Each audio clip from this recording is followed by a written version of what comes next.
Demon Souls walkthrough for ArmageddonGaming.com. And here we are with the last boss, or last fight, last area of World 2. And this is actually an Archdemon fight, which is interesting. Basically, whenever you get to the end of a world, that'll be the Archdemon, at least I think.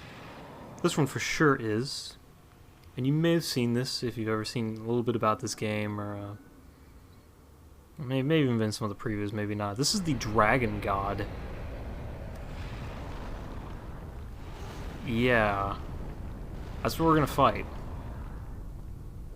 So basically what we're gonna do is we're just gonna run down there and we're just gonna start mashing on him, and we're only gonna do about 1 damage. No, I'm just kidding. Basically you want to play hide and seek with him. That's the goal for this. And move to the left and right of the area, which I'll show you. Once his head moves away, you want to break one of these walls and keep leapfrogging to these pillars. When his eyes are yellow, he can't see you. When his eyes are red, it means he thinks he sees you. And when they remain red for a really long time and he starts spitting fire at you and punching you with his claws, he's seen you. Like right now, he has seen me. And he has punched and missed me. And I'm now running and getting to this sphere right here. So that's what you're going to want to avoid. This first one is fairly easy. You probably going to want a two-handed weapon just so you can take down those walls in one hit. Luckily this weapon can do that. So there's 2 of these spear throwers to get to. One right there, and now we're going to go down these stairs right past the first one. And this one's going to be a little bit trickier.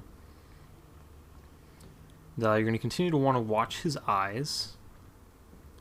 For some reason he looks to the left a whole lot, and I'm able to move up quite a bit. Make sure you put this pillar between you and him whenever you're not moving. He's sort of always doing something weird.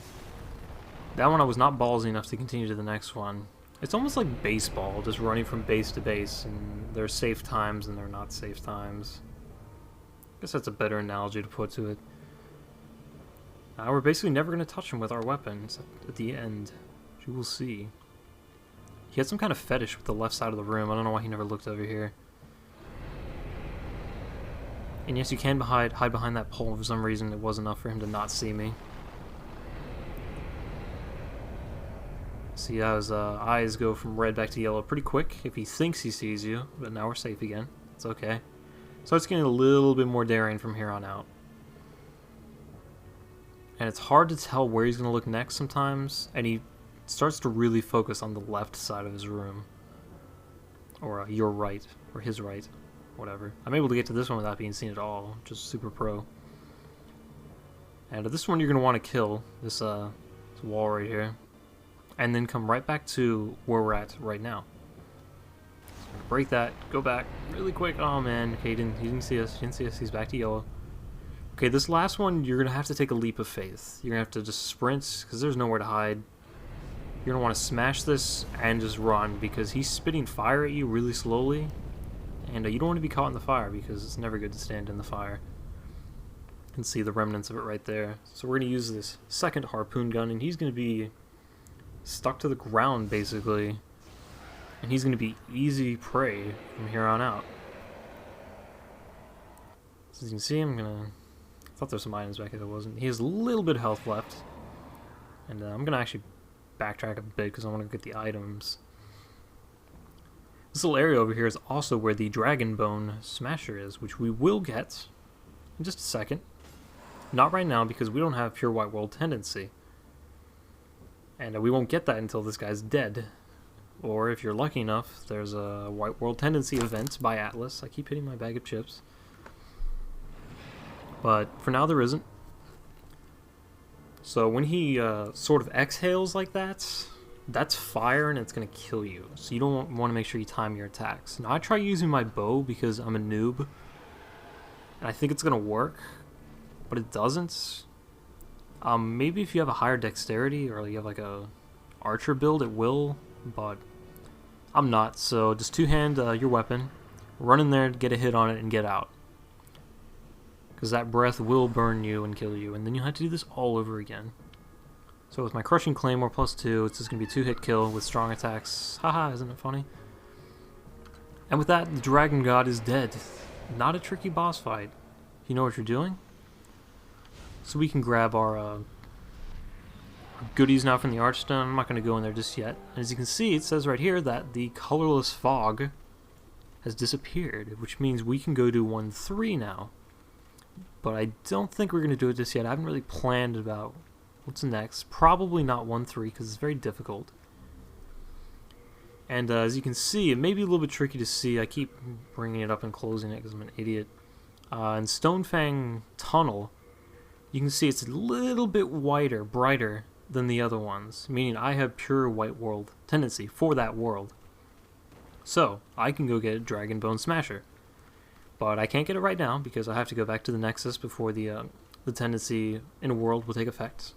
I didn't know that. I was running around like an idiot there. So I'm going to go right back to the Archstone. Go back. And then I'm going to come back again. There we go, we're back again. Now we're just going to backtrack to where we were, which was back to near the first javelin thrower, whatever. I forgot to cut out that that fall right there. It's embarrassing. And we're going to go back up these stairs. We're going to the rocks that are now blocking the Dragon Bone Smasher are going to be open. Or not there anymore, because we have pure white world tendency. Also going to grab this gecko because I'm cool with that. The Dragon Bone Smasher is a very, very strong weapon, but you'll likely only be able to two-hand it until you're able to get the strength to 30, I think. Check the Demon Souls wiki. It's super cool. I used it. It's very effective. Very good for any strength build, pretty much. It hits like a truck. There's a lot of PvP builds that pretty much use it as is. And you don't need to worry about upgrading it, essentially. I will need to put my strength ring on before I can even roll. And that's essentially the only thing I've equipped as well. So it's very heavy. And you're definitely not going to be able to use it with heavy armor. But I just want to show you how to get that sword, since it's a very popular sword. Very good sword, very easy one to get. Just you have to tinker with the tendency, which is easy enough just by killing the demon god, or the demon god, the dragon god. So with that, we're done with World 2. Come back next time. We'll probably do World 3.